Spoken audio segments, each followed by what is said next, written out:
I'm Janet McMahon, Managing Editor of the Washington Report on Middle East Affairs.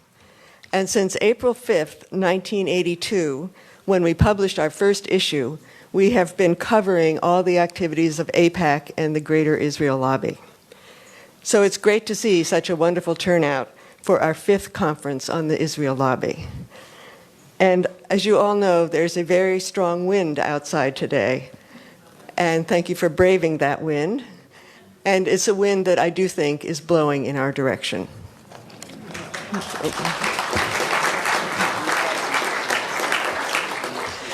So as a result of last century's 2 world wars, the majority of the world's countries committed themselves to the principle of international law, which was embodied in the United Nations.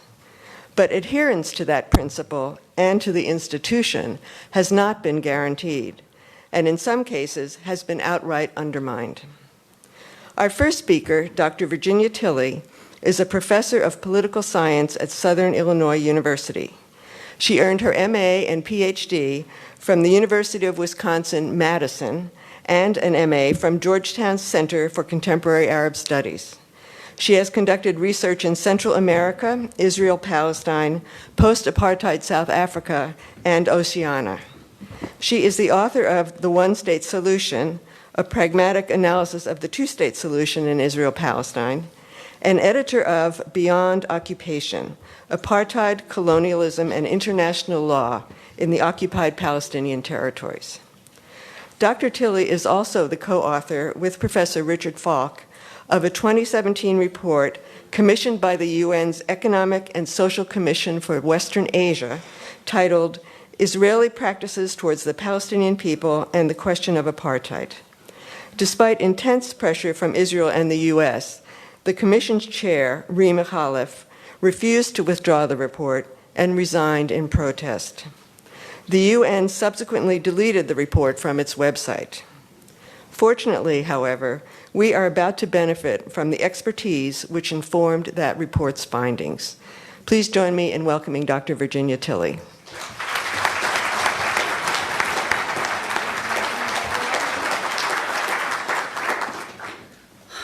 Thank you very much. It's a distinct privilege to be here, especially in the somewhat daunting position of first speaker. I have to set the tone. I'm not seeing my presentation quite yet. Maybe that could go up. There we go.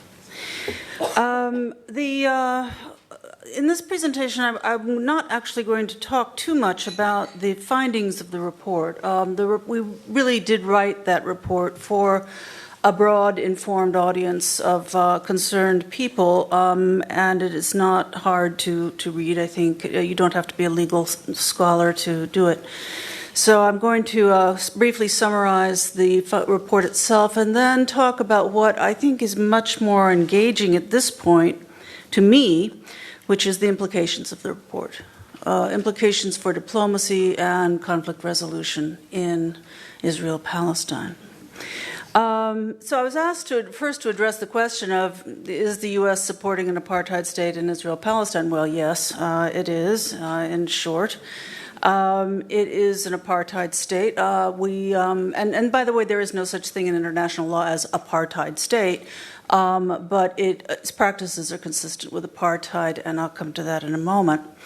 But the deeper answer here is yes, and so are a lot of other people, including people who wouldn't think they are.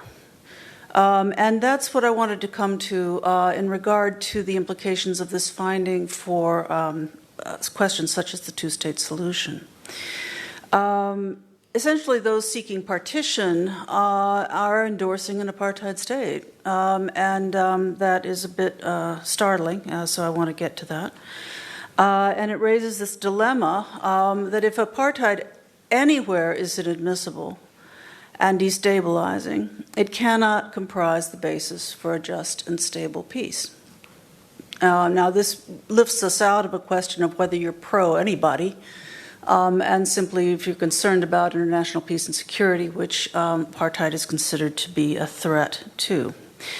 So in this talk, again, I'm going to talk briefly about the analysis, the legal definition of apartheid, how it works, and why it requires Israel to sustain the occupation. This is a particular point I'd like to bring forth here, and then move on to the implications, and why it brings us directly to the question of reunification as the only viable mode of conflict resolution. So it is based on three sources. The first is my own book that I wrote narrowly on the question of whether Israel could be expected to withdraw from the occupied territories to allow a two-state solution. The second one was this really extraordinary experience of coordinating a team of international lawyers. I'm a political scientist, not an international lawyer, through a project supported by the South African government. I believe this is on the desk out there. It is a legal analysis. Any of you who are familiar with international law should find it rewarding. Others of you might find it a bit dense. And the third one, of course, is this wonderful experience I had, a privilege of working with Dr. Richard Falk on the UN report, which was mentioned already. And a lot of what I'm going to say here came out of that report, but a lot of what's in that report relied on the previous one, Beyond Occupation. So the deeper legal analysis for the UN report is to be found there. So what is apartheid? We, very briefly, the report gets into this in detail. We use apartheid very broadly. Anything that sort of strikes us as racist or segregationist maybe elicit this term. That's perfectly fine as far as I'm concerned. We use terms anyway that are suggestive or useful for a particular analysis. But if we're going to argue that states are accountable under international law to act to end apartheid, then we must refer to the law which prescribes that obligation. That means we are brought to the relevant international law, and that is found in two major instruments: the International Convention on the Suppression and Punishment of the Crime of Apartheid and the Rome Statute of the International Criminal Court. The first definition is far larger, much more detailed, but it lists a series of acts, including segregation and reserves that I'll come to. But it says that these are only acts of apartheid under certain conditions. They have to fit certain overarching conditions. And those conditions include, they may be similar to practices in South Africa. This is a universal instrument. They do not have to be exactly the same. The point is whether they they have these other qualities of the law, that they are, that these are acts committed for the purpose of establishing and maintaining domination. I call that the purpose clause, and that it involves racial groups, and a systematic system of oppression, that it is not just a random collection of discrete laws, but a comprehensive institutionalized system that distinguishes the apartheid, and the Rome Statute picks up on that by bringing in a new term, which is institutionalized regime. Political scientists get all flushed with pleasure when you talk about regimes because we have loads of theory about regimes. We start to feel a little bit more on familiar land. All these elements of the definition are satisfied in this case. The report, I refer you to the report on this. It is an institutionalized regime. It's a comprehensive system of laws that ensures Jewish national privileges, and I want to stress that hyphenated construction here. The idea that Jews are a nation, and that as a people or a nation, that they have this certain privileges. That it does include policies similar to South Africa, but any policy variation there would not disqualify them necessarily, but it's nonetheless quite suggestive that they do. It is a racial conflict according to international law, defining what is racial discrimination, which includes groups defined by descent. And in this case, the local construction of Jewishness and Palestinianness or Arabness is descent groups. The key quality here, which conveys special privileges to one group over another, is postulations about their descent and therefore their rights to the land dating from antiquity. expressed particularly in the Declaration of the Establishment of the State of Israel, which has the status of constitutional law in Israeli law. I'm speaking kind of fast here about law, so if you're getting a little like the wind outside, it's not to worry. It's clarified in the report. And crucially, the purpose clause is satisfied, that there is this aim, this formal aim, to maintain Israel as a Jewish and democratic state. We have a cluster of laws and policies on the books to look at to confirm that Israel has that purpose, if anyone was in doubt about it. So from a legal perspective, that is satisfied as well. What was more interesting to me when figuring out how Israel was pursuing its apartheid regime was the way it works, which is these crucial policy variations among four interwoven regimes, and by the domains, which domain referring here to a territorial, geographic entity, and a cluster of expectations, norms, rules, practices within that geographically defined ambit. The first domain being Palestinian citizens of Israel. Now, what matters here most is the right to vote, because if you're going to have a Jewish and democratic state, then it becomes important not to allow non-Jews to vote those laws out. That means that you have to constrain the vote. You can allow people to vote, but you can't allow them to vote on that point. And in order to do that, you have to make sure that the non-Jewish vote is never large enough to threaten those laws. So Palestinian citizens of Israel famously do have the vote, which is often cited as the crucial difference with South Africa, but they are not allowed to vote against their own minority status. They are not allowed to vote against the Jewish national character of Israel. Palestinian residents of Jerusalem, about 300,000 people, have no national vote. They can vote for the municipal government, but not for the national government, so they are carefully excised from that potential body of voters who could challenge the Jewish national character of Israel. Palestinians in the occupied territories, of course, have no vote. They are not citizens. And they can vote for the Palestinian Authority under the terms of Oslo, but they are carefully sequestered. 5+ million people are carefully pushed out of any possibility of joining an electoral bloc that could challenge this state. And Domain 4 is the Palestinian refugees outside of the country, which outside of the territory under Israeli control, which is clearly, obviously, they don't have the vote. So another way to think of this is as a system. One regime that is effectively composed of four tailored sets of laws covering each population to achieve the same goal, which is to ensure that Israel remains a Jewish and democratic state. All kinds of arguments about whether you can be a Jewish and democratic state or a white and democratic state. I recognize that, but we don't have time to get into that now. What I would like to stress here is that this system requires that Israel maintain the occupation. Because if Israel does not keep the occupied territories under belligerent occupation, under military occupation, it faces the twin threat that a truly sovereign Palestinian state could form in those territories, which would then threaten Israel's capacity to prevent population mixing. Population mixing is the death knell for any racial state because the neat division of populations begins to go away. And when you have people mixing, they make babies and it all falls down. On the other hand, annexation or full integration would require providing citizenship to the Palestinians, so that cannot be allowed either. Current talk about annexation is reflecting that dilemma, but it's better for Israel not to annex it. So what is the solution? Well, military occupation.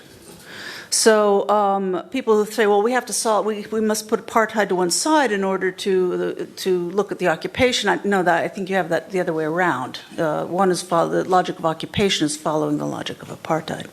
So speeding right along, part 2, implications for diplomacy.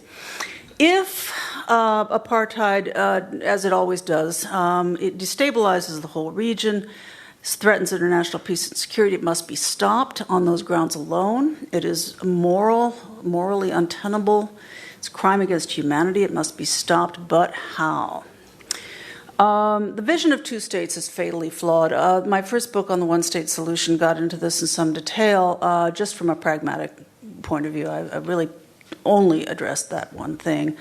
But it does mean that we cannot anticipate that Israel will withdraw. It's become emperor's new clothes kind of fantasy to think that that will happen. I don't think that's acceptable anymore. It requires a great deal of defense, and it fails. Sustaining Jewish statehood on the part of the territory. This is the crucial thing. If you partition the land in order to allow Israel to remain Israel in one part of it and a Palestinian state to form in the other part of it, you are basically saying apartheid will continue in that part where Israel is now composed. Saying Israel will continue to be a Jewish and democratic state, will continue to operate the way it is operating, it will continue to be apartheid regime in a slightly different, modified border, within different borders. Now, my thought experiment, transplant that I did in South Africa. It would have been okay for white South Africans to sustain apartheid in part of the country and turn over the rest of it to black South Africans. No one entertained such an idea. It was anathema. This is the same thing here. You can't end apartheid by dividing the land and allowing it to continue in another part of the land. There's other aspects of this, but cutting to the chase, I would propose, therefore, that reunification is the only way to end apartheid. And since there's so many reasons to do that, we have to take that very seriously. For activism, and by activism I mean every kind of activism, from grassroots to legal activism and diplomatic activity and so forth. If you're going to end, and I just wanted to focus again on this angle of end the occupation. End the occupation is a mantra. It's a slogan. It's a sign people carry in marches. It's also a legal argument. But how? Again, Israel's withdrawal from the OPT cannot be anticipated. At best, it would be very partial. This is the Olmert plan, by the way, that you're looking at up here, where all the yellow would be Israel and the white would be Palestine, with a little umbilicus between the West Bank and Gaza. I mean, this is obviously an unviable state building. You couldn't control water, you couldn't control agriculture, you can't build a road that connects it, you can't, it's unworkable. Would not end apartheid. Establish a state of Palestine to leverage withdrawal. Now, this is a very popular movement right now, big diplomatic push in the United Nations to do this. However, my point here is that if we accept the apartheid analysis that this is an apartheid regime, then such a state would be a Bantustan. It would lack the attributions of true sovereignty. Israel, as long as it is composed as an apartheid regime, cannot accept any Palestinian state that is not a Bantustan, because any truly sovereign state would threaten the Jewish national character of Israel. This means that a Bantustan state, a state of Palestine formed under these conditions, would only secure Palestinian poverty, underdevelopment, frustration, insecurity, and essentially sustain the conflict itself. I'd like to just take an extra moment here, and I'm going to destroy my time constraint, I hope not, but I will pray, that a little bit of extra attention to the Bantustans is worthwhile, and I frankly encourage everyone here to Google that and spend 15 minutes looking at the Bantustans a bit more than we sometimes do. I went to South Africa to study this material because I realized I didn't understand it, and I found it fascinating as a comparison to the Palestinian Authority and the territorial and institutional constraints that it's operating under. Let's just think through the logic. Apartheid imperative. The imperative of apartheid, wherever it would appear, would be to prevent racial mixing. Okay. Otherwise, the whole logic begins to fall apart. If you can't discreetly have different populations, there's nothing to defend. In order to do that, you need strict geographic segregation. This requires that if you're going to actually make this work, you need separate authorities within these territories The South Africans, interestingly, called them black self-government authorities. And guess what Oslo called them? Palestinian self-government authority. It's a great deal of conversations between Israel and South Africa about the Bantustans. I took a lot of lessons from it. I learned that from the diplomats in South Africa, by the way. This channels Palestinian or black or indigenous political aspirations to the local authority rather than to the state, to the dominant state. It's very convenient for an apartheid state to displace the frustrations and ambitions and the quest for rights of the population is dominating to their own leadership operating under very tight constraints, of course.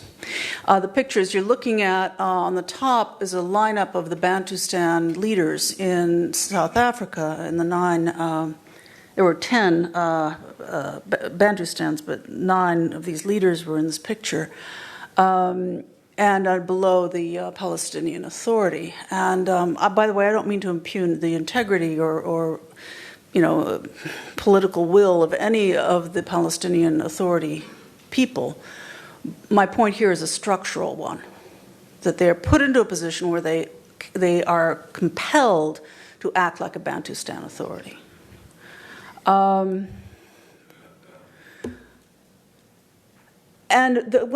the point of view of the dominant state, the main function of this authority is to repress dissent, which in the top picture you see the Bantustan armed forces, in the lower part you see the Palestinian armed forces doing exactly that, maintaining the Bantustan through proxy measures.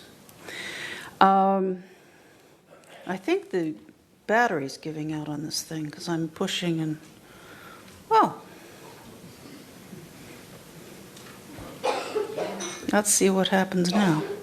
Bing. There we go. All right. The Oslo Accords, we don't have time to get into this. I wrote a separate article about this, though, because I found it fascinating. The Oslo Accords established the Palestinian Authority on terms almost identical to the South African Bantustan constitutions, blow by blow. If you put those next to each other, you find almost exactly the same arrangements. And it's interesting that the ANC perceived this as a trap, rejected it from the beginning, and refused to have anything to do with it. And in fact, I understand Nelson Mandela told Arafat, bad idea, don't go for this is not a good idea, and they went for it anyway. That wasn't supposed to happen. A little tricky device here. So in short, the PA is now locked into being this self-government authority, and it cannot act independently of that role. The alternative, therefore, is if the partition can only sustain apartheid, and we must rethink the conflict on using South Africa not as a model but as inspiration or a kind of a thought experiment. They called it colonialism of a special type. It doesn't involve agreeing and admitting that a large population of people has come in and indigenized, is settled, is not going to go away. Call it settler colonialism. Shift the model from a colonial to a settler colonial model.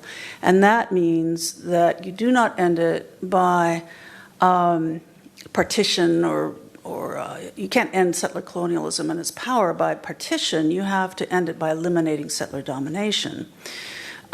Treating Palestine as a multinational state is, on the basis of race, would only perpetuate a settler discourse, because it is Zionism that has proposed that there are these identities that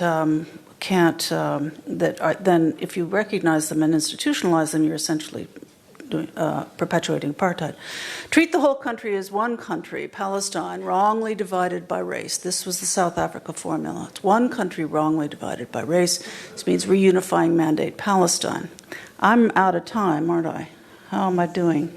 Okay. There is a legal basis for doing this. If we turn back to the League of Nations mandate, it always proposed that it was one country for everyone who lived there. that it would not be a Jewish state or anybody's state. It would be a secular democratic state. So there's a nice, fat legal argument to explore there. The hard part of this is that reunification does raise very serious questions of identity shifts, to reconstruct the idea of the nation, reconstruct the idea of the groups. In this case, Palestine would stop being a foggy mandate reference or a dreamy future, but it would be one state that belongs to all who live in it. It would not be the exclusive geographic heritage of any one part of the population.